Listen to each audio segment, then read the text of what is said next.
गुरु आणि देव याच्यातला नक्की फरक काय असतो?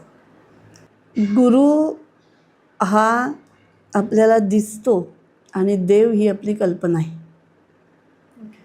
म्हणजे गुरु जे असतात ते देहधारी म्हणू आपण, की ते गुरु आपल्याला दिसतात. देव, आता मी तुला सांगितलं, तुला जर मी म्हटलं की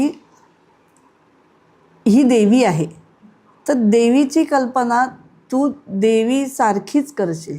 म्हणजे जे काय तू लहानपणापासून देवीचं बघत आली आहे, किंवा एखादी छान मुलगी, एखादी छान स्त्री, किंवा एकदम छान साधी पण असेल, पण त्या बाईमध्ये जर तेज असेल, तर आपण काय म्हणतो, अगदी देवीसारखी आहे, अगदी लक्ष्मीसारखी आहे. तर देव जे आहेत ते आपल्या मनात त्यांच्याबद्दल एक संकल्पना तयार झालेली आहे आणि आपण त्या संकल्पनेने देवांना मानत असतो.